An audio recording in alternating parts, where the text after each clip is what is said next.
Hey guys, welcome back. Today I'm showing you how to update DaVinci Resolve. Now you don't actually have to go to the website for that, we can do that within DaVinci here. And I'll show you how to actually back up your project so that you don't lose anything. But first guys, if you want, you can go down on this video in the comment section and click on the first comment that I pinned. This will bring you to my Fiverr and here you can get a YouTube logo and banner or a modern minimalist YouTube logo and banner for your YouTube channel. But now back to the video. Now I will in the first instance talk about your projects, because normally if you update them, they will still exist. Like these two folders that I have right here and the videos in it should still exist if I'm updating. Now if there's like a certain video that you want to save, if I for example go in here, you can also do right click and do export project archive. Then you can export it and save it somewhere and you wouldn't lose that project just in case. And there's also another way, if you go here to this little icon, click on the eye, and you can do a backup here.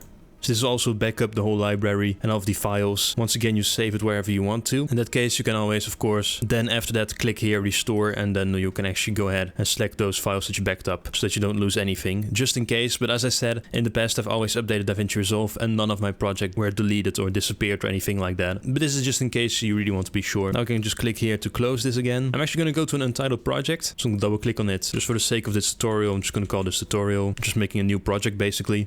And here I'm just going to go to the edit tab. But basically, normally if there's like a new update available, often DaVinci could actually give you a message right here in the middle of the screen saying that there's an update available. Now you won't always have that message. If you click it away a couple of times, sometimes it just doesn't show. What you can do first is actually if you go to the DaVinci Resolve logo, I'm going to go to Preferences, General, and here you have to make sure that automatically check for updates is checked, so that once again when it starts up and whenever DaVinci Resolve actually has a new update, that it will go ahead and give you that message and propose to you to do this latest update. Now something else that is actually just underneath here that could also be interesting to you is if you do automatically opt in for new beta program notifications. Now if you check that one, when you actually launch DaVinci Resolve once again, there can be a message that shows up, but this time it's to test a beta version of the newest version of DaVinci Resolve. Of course, do keep in mind that beta versions are often pretty unstable. There can be some errors in there. It's just basically a preview of how the newest version is going to be, but with some bugs in there sometimes, some errors. So do keep that one in mind. And all you have to do is click on check and then you save it. But now of course the most important part is to actually update DaVinci. Now if I go back up here into the left corner and click on DaVinci Resolve logo, this time we're simply going to click on check for updates. As you can see, there is currently an update available. Now in my case, at the time of this recording, it's going to be DaVinci Resolve 20.3.2. And what we're going to do then is click on download. Now don't worry, it will actually open a tab in your web browser, but it's actually because they are directly sending you to get the latest update and download that one. So up here, it is currently busy getting that latest update. So I'll be right back when this is done. As you can see, once it's done, it will show up in the top right corner. What you can do then is do show in folder. Now it should normally go to your downloads. What you have to do then is right click and you do extract all. That's pretty important. Of course, I'm just going to do it right here. So I'm going to click extract. It just takes a little bit of loading, depending once again on the size. Now this window we can just close.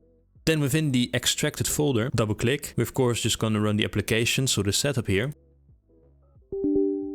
If Windows asks you permission, you click yes, click install, next. There's going to be license agreements, so we're going to click I accept and do next. Here, I don't really advise you to change anything. You can always click here and browse to another folder, but this should first of all be the folder, of course, wherever this has been saved, where you originally saved DaVinci Resolve, specifically in C disk probably. Except if you really know what you're doing, just keep this the same. Let DaVinci decide that. Then we're going to click next and simply click install. Once again, might take a little bit of time. Of course, also make sure that during this, DaVinci Resolve is closed. And once we get to the final tab, we can go ahead and click finish.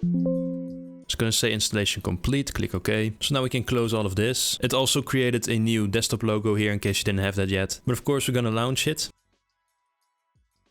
I'll just go back to my tutorial project here. And first of all, it doesn't give you a message about the newest update. And we can of course confirm that if you go up here back to DaVinci Resolve, the logo, and click on check for updates, which it says it right here, your software is up to date, and then the latest version right here. And so there you go. Now DaVinci will be up to date. Nothing more to do here. So those are the steps you have to take. Once again, you could back up your projects, but for me, they always are there after the update. So it's very optional, but it could be something that interests you if you really want to back up the projects just in case. But anyway, of course, guys, I hope you enjoyed this video. Please, if you like, it would be really nice. Subscribe, also be really nice. Hope to see you guys in my next video. Bye.